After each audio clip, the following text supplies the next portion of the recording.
With Shadow of the Colossus, Crash Bandicoot, Resident Evil 2, and Final Fantasy VII, there are enough video game classics that are being remade for modern consoles. But there's no question that we would like more of those classics remade.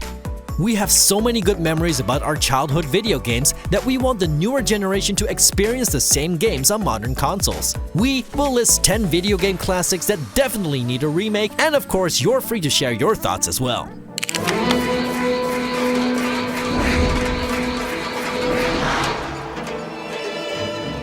Capcom is already doing a lot of work on bringing some of its classics to modern gamers, but there's one that would make us really happy, and that's Onimusha.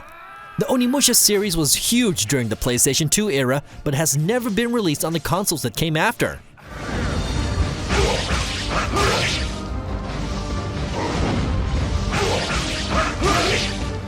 It uses Japanese historical figures and combines their stories with supernatural elements.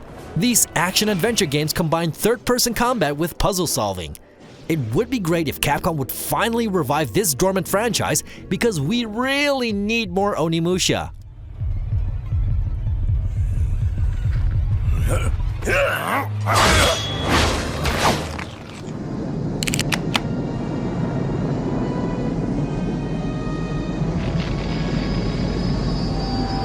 After the release of Dragon Age Inquisition and Mass Effect Andromeda, we are wondering about the future of BioWare. Anthem is looking great, but we would really like to see more story-heavy role-playing games from this studio. Especially a remake of Star Wars Knights of the Old Republic would be great. Destiny that has brought you and Bastila here to us, together. This gigantic role-playing game is still among the best in video game history, and we would love to be able to replay this one with modern graphics and perhaps even additional storylines and side missions. We know beauty is in the eye of the beholder, but we can agree that the graphics of KOTOR aren't even close to our modern standards. A remake of KOTOR is something we can only dream of.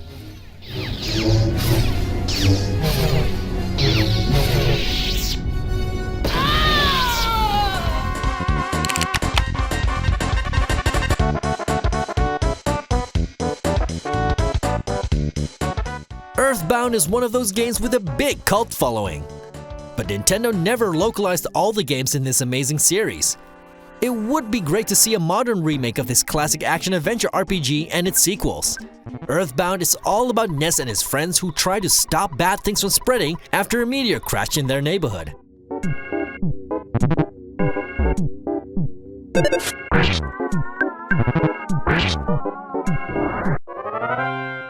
The game feels like an old 80s adventure movie with the kids in the lead role. The success of the Netflix show Stranger Things shows that we're all very nostalgic for that stuff. So it's about time Nintendo gives the Earthbound series some love in the West.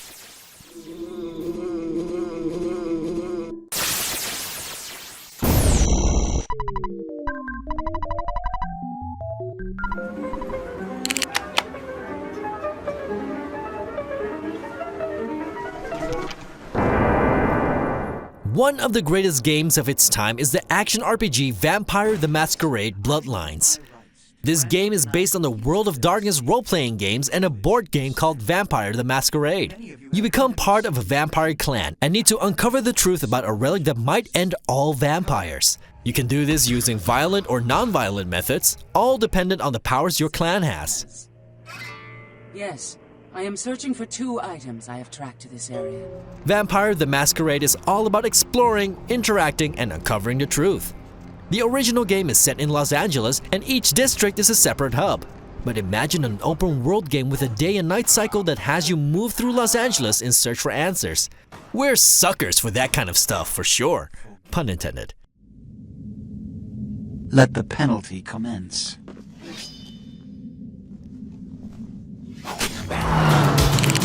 You work for me now! I live among the creatures of the night. The deal was an ambush. We were set up. After revisiting Los Santos in GTA 5 and Liberty City in GTA 4, there's only one more location to revisit in the Grand Theft Auto series. Vice City is without a doubt one of the more obvious candidates as a setting for a new GTA. But honestly, we don't even need a totally new game. Just remake the world in a modern engine, create multiple playable characters, add more side missions and things to do, and keep the vibe from the original game alive.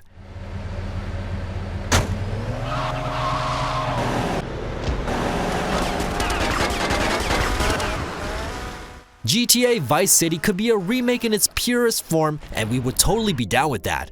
Either way, we can't wait to see what Rockstar Games will do in the next chapter of their famous franchise. I think we have a deal, my friend.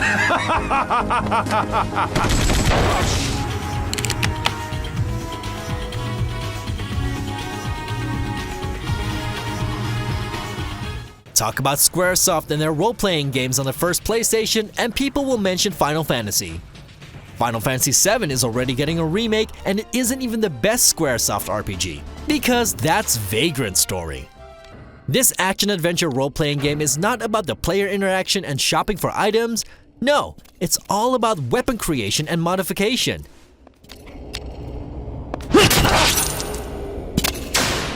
It also uses elements from puzzle and strategy games. In this RPG, you need to investigate the link between a cult and a politician. When the politician dies, you get blamed for it, and of course you need to clean that mess up. However, during the game we don't learn a lot about the main character, so that's something where this remake could improve on the original.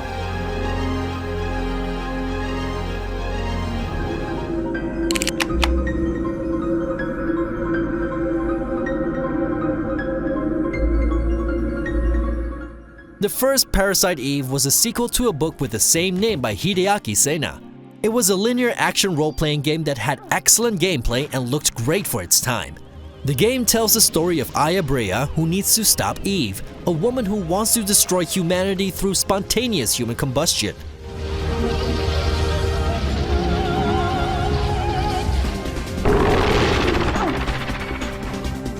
You explore New York, and there's real-time third-person shooting with RPG mechanics to evolve your character.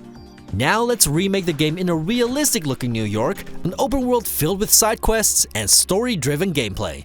That would be a great way to bring back the Parasite Eve series after its last release in 2010.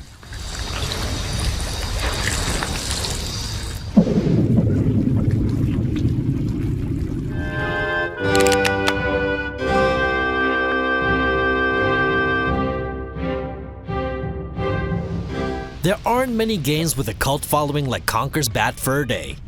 This Nintendo 64 classic got remade for the original Xbox and was re-released as part of the Rare Replay compilation in 2015. However, we would love a version for our modern consoles, like the remake that Crash Bandicoot got. Imagine fighting the almighty Pooh in 4K glory while throwing toilet paper down his throat.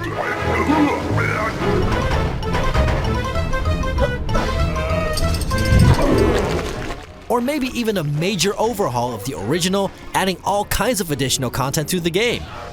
A real remake would allow for more immature jokes, quests, and funny moments, because that truly is part of Conker's legacy. But above everything, we just want to see a bit more love for this drunk squirrel. Yourself. And Matt, we got a rope right here, and we got a rope.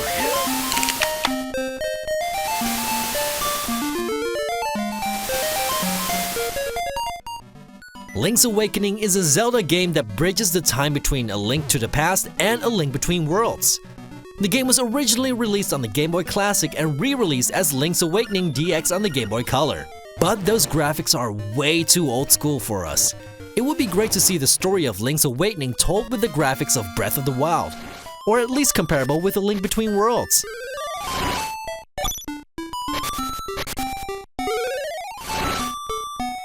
The game has been praised by many as it's one of the few that takes place outside of Hyrule and doesn't involve the Triforce or Zelda.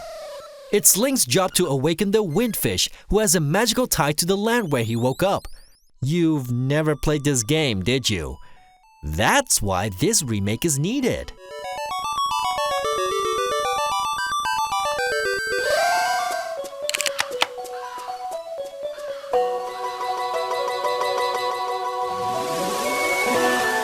One of the most unique experiences on the Game Boy Advance was Boktai. This action-adventure role-playing game was produced by gaming legend Hideo Kojima, and it used something very unique.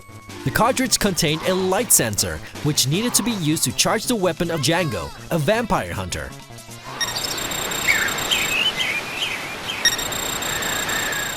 So, gamers actually needed to go outside and hold their GBA in the sun. Or you could cheat and use a desk lamp instead. We'd love to see Boktai make a comeback, and we believe that this mechanic makes a lot of sense on smartphones or handheld systems.